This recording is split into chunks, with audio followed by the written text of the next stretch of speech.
Welcome to Now You Know BC. I'm Bob Kronbauer, also known as BC Bob, and on this show I introduce you to interesting people, places to go, things to see, things that have happened in the past. You will hear our collective stories here.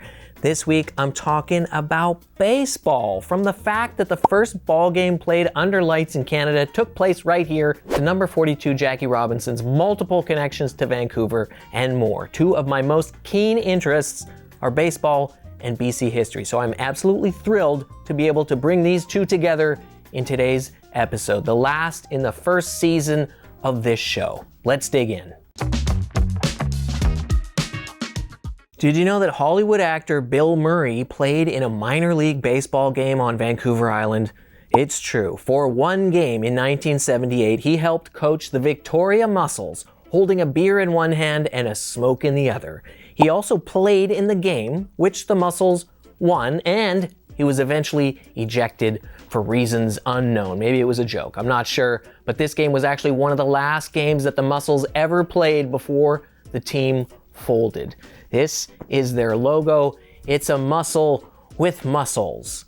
Something else you might not have known about is that BC played host to the first baseball game in Canada to be played under lights. A guy named Bob Brown had them installed in 1931 at Athletic Park, which was a massive stadium near Granville Island in Vancouver. You didn't even know that was there. I didn't know it was there. Bob Brown was the owner and manager, and he was also a player on the Vancouver Beavers, a team which would eventually become the Vancouver Canadians. The mascot that you see at games now is a bear. His name is Bob Brown Bear, and it's a nod to Bob Brown and his legacy here.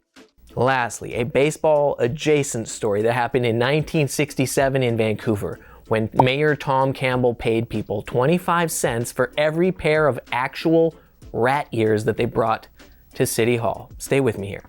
Campbell was an audacious mayor who notoriously hated hippies. He did a lot of stuff and he said a lot of stuff that would be considered off color by today's standards. He was kind of wild.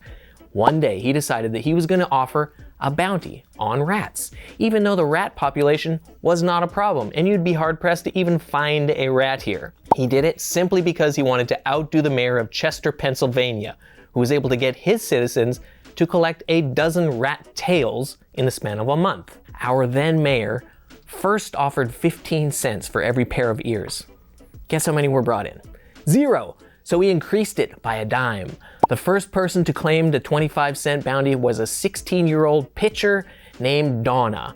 As she told it to a reporter for the Vancouver Sun, she threw a rock at the rat, which stunned it. Then her brother finished it off with a stick. She cut the rat's ears off with her dad's jackknife, wrapped them in tinfoil, then brought them to City Hall to collect her reward. A few more rat ears trickled in over the next few days, and the mayor then called off the bounty and made an official proclamation saying that Vancouver was rat-free. I haven't been able to find any other information about Donna's baseball career beyond this story of a fastball from 1967, so if you happen to have any information about Donna, please reach out and let me know. And now you know.